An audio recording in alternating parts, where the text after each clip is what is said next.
परीक्षा नहीं हुई, लेकिन आज नहीं तो कल होगी। ये कोरोना महामारी आज नहीं तो कल जरूर खत्म होगी। स्कूल कॉलेजेस कभी ना खुलें, ऐसा नहीं होगा। अभ्यास करते रहोगे तो कोई पछतावा नहीं होगा। कोरोना महामारी के चलते इस समय स्कूल और कॉलेजेस बंद पड़े हैं, जिसके चलते विद्यार्थियों में पढ़ाई के प्रति लापरवाही देखी जा रही है। इसी को देखते हुए मुंबई के एक स्कूल में हमारे पुराणों में लिखित एक कहानी सुनाई गई और विद्यार्थियों को इस कहानी के जरिए एक मैसेज दिया गया, एक सलाह दी गई।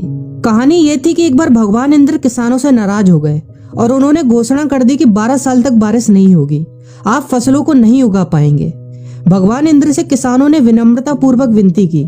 किसानों की विनती को देखते हुए इंद्र ने बड़ी चालाकी से बारिश न होने का सारा श्रेय भगवान शिव के ऊपर डाल दिया और कहा कि बारिश तभी संभव है जब भगवान शिव अपना डमरू बजाएंगे। लेकिन इंद्रदेव भगवान शिव के साथ पहले ही गुप्त रूप से चर्चा कर चुके थे और उनसे किसानों के साथ सहमत नहीं होने के लिए भी अनुरोध कर चुके थे। जब किसान भगवान शिव के पास बारिश के लिए विनती करने के लिए गए तो उन्होंने भी कह दिया कि बारिश तभी होगी जब मैं 12 साल बाद अपना डमरू बजाऊंगा। निराश होकर वापस लौटते किसानों ने 12 साल तक इंतजार करने का फैसला किया। लेकिन उनमें से एक किसान वापस लौटकर नियमित रूप से अपना काम कर रहा था, खेती कर रहा था, यहाँ तक कि बीज भी बो रहा था। अन्य किसानों ने यह देखकर उस किसान का मजाक उड़ाना चालू कर दिया। कुछ किसानों ने उससे पूछा भी कि आप अपना समय और ऊर्जा क्यों बर्बाद कर रहे हैं, जबकि आप जानते हैं कि 12 साल तक बारिश नहीं होने वाली।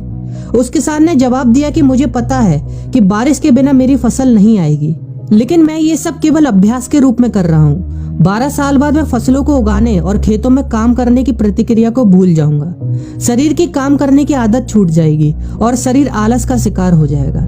इसलिए मैं अभ्यास करता रहता हूँ कि जब 12 साल बाद बारिश होगी तो मुझे काम करने में मुश्किल नहीं होगी। जब इस किसान की ये बात पार्वती जी को पता चली तो उन्होंने भी चिंतित होकर शिव जी से कहा, आप भी 12 साल बाद डमरू बजाना भूल सकते हैं। यह सुनकर भगवान शिव भी चिंतित हो गए, इसलिए कहीं वो डमरू बजाना भूल तो नहीं गए, इसकी जांच करने की सोची और अपना डमरू उठाकर बजाने की कोशिश करने लगे।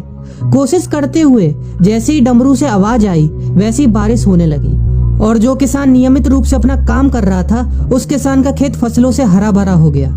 लेकिन बाकी सभी बारिश का इंतजार करते किसानों को पछतावा हुआ, क्योंकि उन्होंने अभ्यास करना भी छोड़ दिया था। इसी तरह 2 सप्ताह बाद, 2 महीने बाद या 2 साल बाद लॉकडाउन समाप्त हो जाएगा। कोरोना महामारी भी खत्म हो जाएगी।